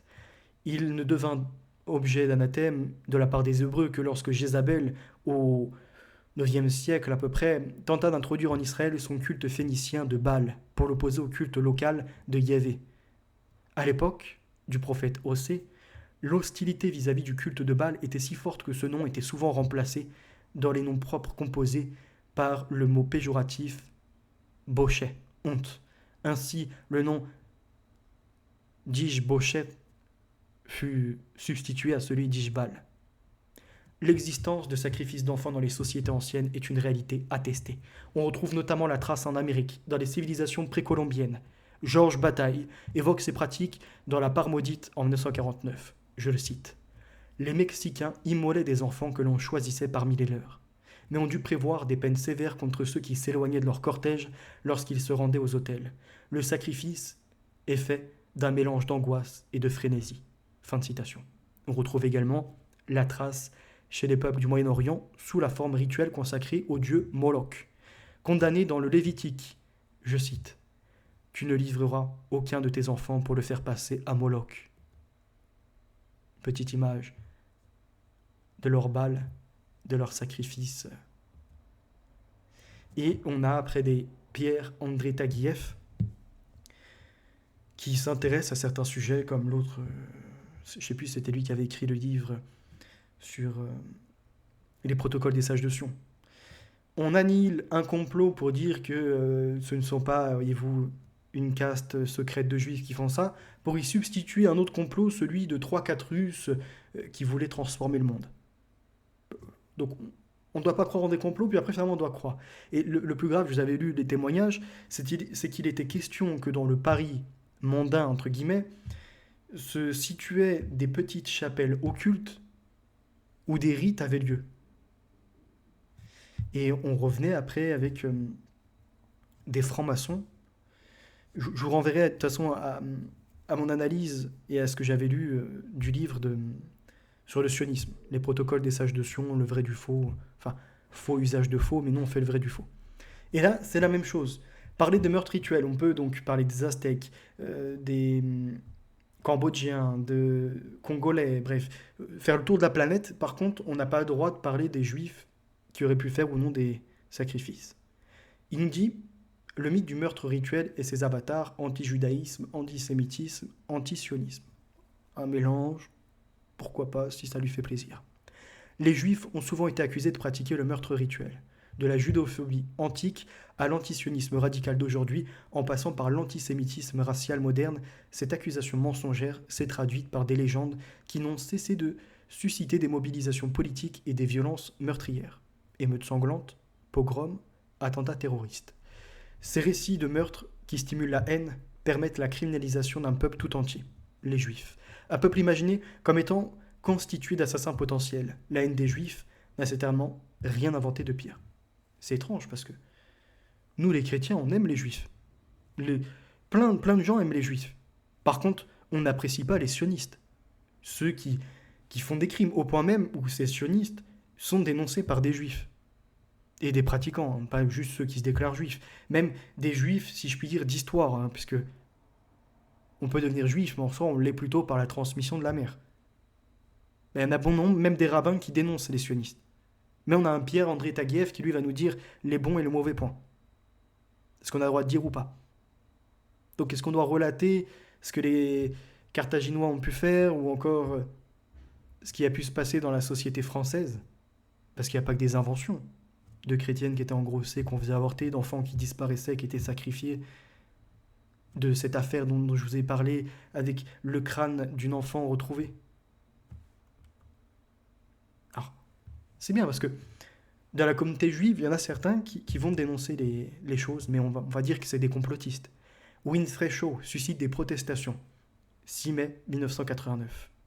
Des centaines de téléspectateurs et les dirigeants de plusieurs organisations juives et de défense des libertés civiles ont protesté cette semaine contre les allégations diffusées dans un talk show populaire selon lesquelles certains juifs, donc c'est même pas les juifs, c'est certains, une minorité de minorités, pratiquent le meurtre rituel des enfants.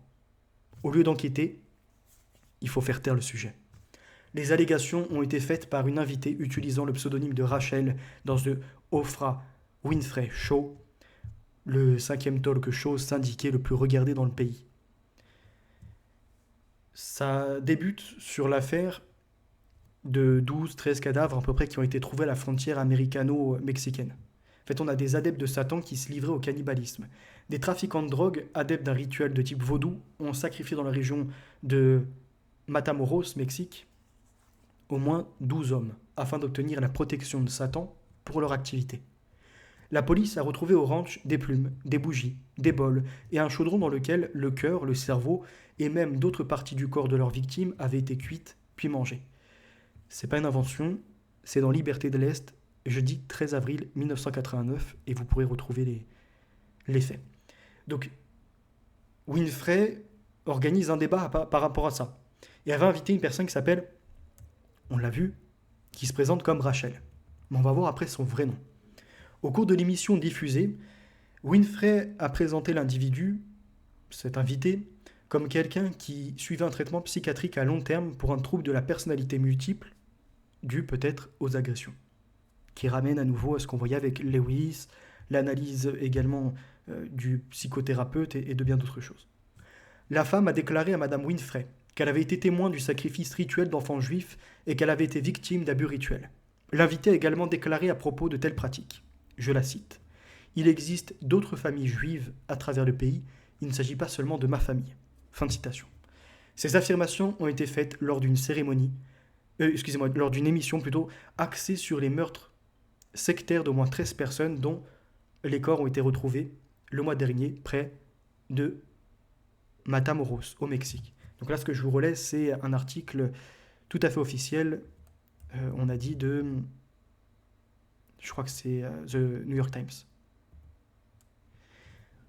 Nous sommes gravement préoccupés par le manque de jugement et la manipulation insensible de cette femme qui souffre manifestement d'une maladie mentale, d'une manière qui ne peut qu'attiser les préjugés les plus vils des ignorants, a déclaré le rabbin David Saperstein, directeur du Centre d'action religieuse du judaïsme réformé à Washington.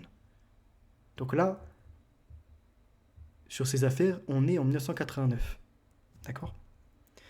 Par la suite, en 1996, on a l'affaire du trou avec, comment dirais-je, cet témoin X1 qui vient à partager un meurtre pareil sacrificiel qui a eu lieu et puis les agissements d'une certaine élite et donne des noms, dont des magistrats. Dans les années 99-2000, on a le témoignage de la petite Marie du Petit Pierre, pareil dans les années 90 à peu près, qui parle de sectes qui font ce même genre de pratique. Arrive 2019 où on voit qu'il y a Jeffrey Epstein entouré de bon nombre de personnes qui ont abusé d'enfants. D'ailleurs, on ne sait même pas où ils sont ces enfants. Est-ce qu'ils ont été sacrifiés ou non? On se pose la question. On a l'affaire également de ce ministre qui était au Maroc, où un gamin a été retrouvé la tête dans un seau de merde, etc. Mort. Non, ça tilte toujours pas chez certains qu'il y a vraiment des dérangés qui sont au pouvoir. Nous sommes conscients que le spectacle a touché une corde sensible, a déclaré M. Jacobs. En aucun cas nous ne pensons qu'il y a eu une tentative de lier de ce que cette femme a dit, avoir été témoin à la religion juive. Madame Winfrey était en voyage hier, a déclaré M. Jacobs, était indisponible pour commenter. Le porte-parole du programme, Christine Tardio, a déclaré hier que les producteurs étaient convaincus que l'affirmation de l'invité selon laquelle elle avait été victime d'abus était vraie. Mais Madame Tardio a déclaré qu'elle ne pouvait pas vérifier si les producteurs de l'émission avaient vérifié que l'invité était juive. Madame Tardio a également déclaré que personne n'aurait pu prédire quelles autres affirmations l'invité ferait dans l'émission. L'échange. Winfrey Et non Rachel a d'abord évoqué la religion de la femme, mais a également exprimé son incrédulité quant au fait que les Juifs pratiquaient le meurtre rituel. Winfrey a demandé, je cite, est-ce que tout le monde pense que c'est une gentille famille juive de l'extérieur ? Vous semblez être une gentille fille juive. Rachel a souligné que, je cite, tous les juifs ne sacrifient pas des bébés. Ce n'est pas une chose très courante. Donc la minorité d'une minorité. Winfrey a répondu, je pense que nous le savons en quelque sorte. L'animateur de l'émission a également déclaré, je cite, c'est la première fois que j'entends parler d'un peuple juif sacrifiant des bébés.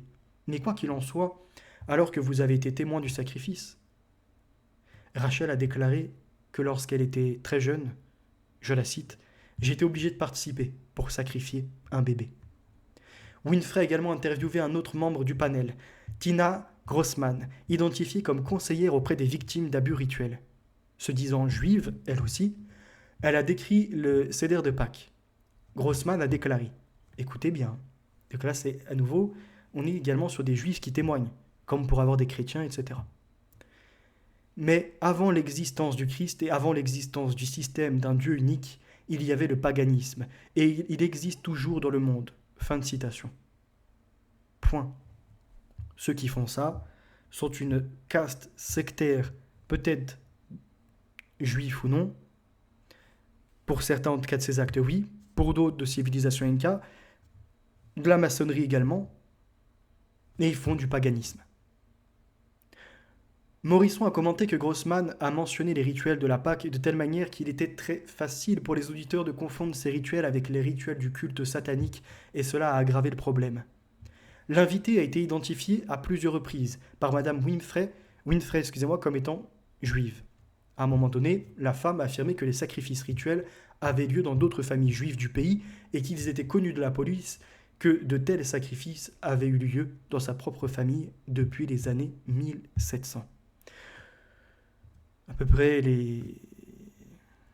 Comment je pourrais expliquer ça ? L'infiltration au nom de la maçonnerie. Au cours de l'interview, Madame Winfrey a déclaré « Je veux qu'il soit très clair qu'il s'agit d'une seule personne juive. Alors vous ne promenez pas maintenant en disant aux gens « Vous savez, ces juifs adorent, nan. Ce n'est qu'une seule personne. » Paix à l'âme de Tina Grossman. Je vais essayer de retrouver les travaux qu'elle a effectués. La femme que vous avez à l'écran à gauche, Vicky Paulin, est en fait celle qui a témoigné dans l'émission de Winfrey. Vicky Paulin, 44 ans au moment où l'article est rédigé, a créé et dirige The Awareness Center, une organisation consacrée à la question des abus sexuels dans la communauté juive. Comme il y a des enquêtes menées dans la communauté chrétienne par le Vatican, qui a étouffé aussi des affaires. Mais vous voyez bien qu'il est légitime d'avoir un centre d'enquête.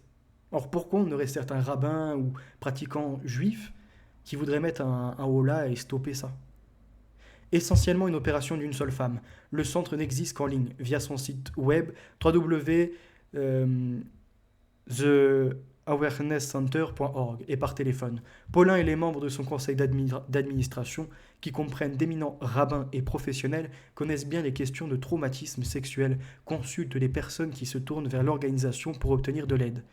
Donc les articles qui ont suivi l'émission de 1989 étaient en fait ceux qui crient à l'antisémitisme, étaient seulement là peut-être pour faire couverture de drames qu'ils connaissent. Puisque des juifs ont participé avec elle à des enquêtes. Des rabbins également, des professionnels.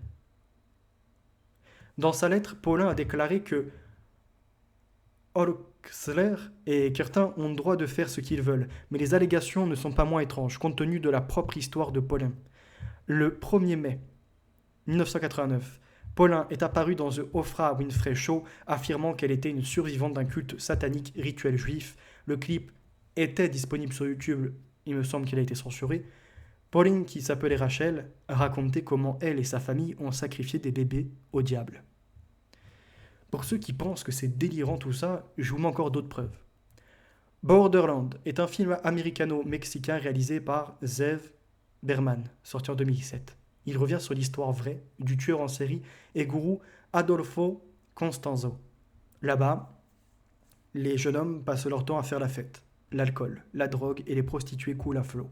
Tout se passe pour le mieux jusqu'au moment où l'un d'entre eux tombe amoureux d'une fille rencontrée dans un bar.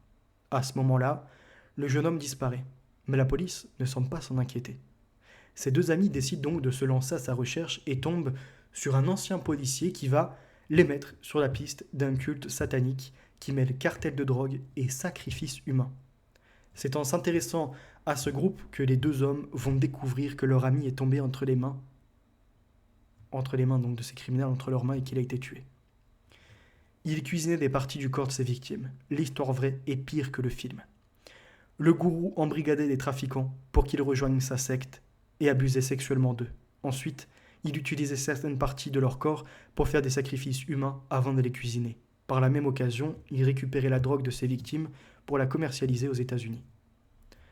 D'autres affaires encore, Los Angeles Times, un psychothérapeute qui a traité 3 victimes présumées d'abus sexuels rituels a déclaré vendredi à un jury qu'il avait traité des dizaines de patients qui avaient des souvenirs similaires d'horribles tortures et d'abus infligés par des sectes sataniques et qui avaient ainsi développé de multiples personnalités. Leurs histoires sont tristes, mais pas extraordinaires, a déclaré Timothy Maas, ancien pasteur luthérien et directeur du conseil chez Seaview Counseling Incorporation à Huntington Beach. Maas a témoigné au 4e jour lors d'un procès civil au cours duquel 2 sœurs et la fille de 11 ans de l'une des sœurs poursuivent la grand-mère de la jeune fille pour avoir prétendument participé à une secte sadique dont les membres, disent-ils, les ont abusés sexuellement et torturés dès la petite enfance. Aux États-Unis. On rappellera l'affaire du réseau de Angers. Il y en a plein des affaires comme ça qui sont tues. Mais on les fait à chaque fois passer pour des fous. Et les criminels n'assument même pas leur acte. La grand-mère de Mission Viejo, âgée de 76 ans, affirme qu'aucun de ces événements macabres n'a jamais eu lieu. Jusqu'à présent, l'avocat des sœurs n'a produit aucune preuve physique ou matérielle pour étayer leur allégation. C'est très compliqué d'avoir des preuves, comme dans l'affaire d'Outreau par exemple. Les 3 hommes affirment avoir développé de multiples personnalités et d'autres problèmes psychologiques à la suite des abus présumés. Je pense qu'il y a une erreur de traduction. Ils ont déclaré à un jury de la cour supérieure du comté d'Orange qu'ils avaient été drogués, torturés à l'électricité, prostitués et forcés à commettre des meurtres rituels et des actes d'inceste bizarres. Je vous laisserai retrouver l'article pour ceux qui êtes bilingues. Elle témoigne vendredi qu'elle avait été violée à l'âge de 7 ans, agressée par un père qui l'appelait sa princesse sexuelle, et qu'elle était tombée enceinte à 2 reprises et avait avorté à 2 reprises entre 14 et 16 ans. Elle explique également qu'on l'a forcé à poignarder une personne qu'elle ne sait pas si elle est morte ou pas, et que ses parents l'ont alors traitée de meurtrière, et qu'ils l'ont menacée de la livrer à la police si elle ne coopérait pas avec la secte à faire certains comportements. Les sœurs et leur avocat ont déclaré qu'ils pensaient Les sœurs et leur avocat ont déclaré qu'ils pensaient que des centaines d'autres enfants avaient été maltraités de la même manière par des sectes qui détruisaient ensuite les corps de leurs victimes. Donc après, vous voyez, Maas a déclaré au jury que les enfants qui sont horriblement maltraités dans certaines circonstances et qui sont ensuite censés se comporter normalement dans d'autres situations peuvent développer de multiples personnalités. Ils deviennent des personnes différentes selon la personne à qui ils ont affaire, a-t-il déclaré au jury. Il a déclaré que sa clinique était devenue un centre pour les victimes d'abus rituels avec jusqu'à 25% de ses patients qui signalent de tels souvenirs. Il a déclaré que des allégations similaires de maltraitance d'enfants lors de rituels sataniques sanglants avaient été rapportées à travers le pays. Si vous voulez en savoir plus, vous pouvez aller sur Odyssée, avant que je sois censuré sur YouTube, pour retrouver certains de mes docs, entre guillemets, de mes assemblages et de mes analyses également. Je rappellerai que le documentaire, par exemple, d'Arte, où on apprenait qu'un enfant sur 10 dans le monde qui est vendu, trafiqué, mis en exploitation pour le travail, pour le sexe ou pour d'autres choses, était ukrainien. Et j'avais identifié Karl Zero, qui avait republié et donné de la force à ce documentaire.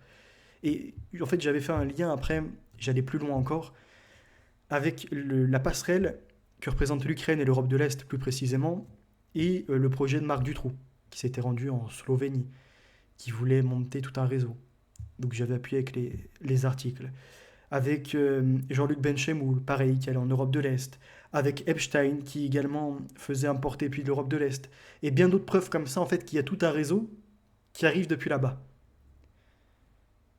Donc je vous invite à aller, hein, le arrobase, c'est Phenotix, P-H-E-N-O-T-I-K-S, tiré du milieu, évolution. Voilà pourquoi aujourd'hui, dans l'actualité, nous voyons la franc-maçonnerie vent debout contre l'extrême droite. Parce qu'ils savent qu'à l'extrême droite, il y a des gens comme Jean-Marie Le Pen, qui osent faire front à des Danilo Rouge pédocriminels. Il y a des Hollindres qui osent se placer contre Jack Lang, même s'ils sont condamnés pour diffamation.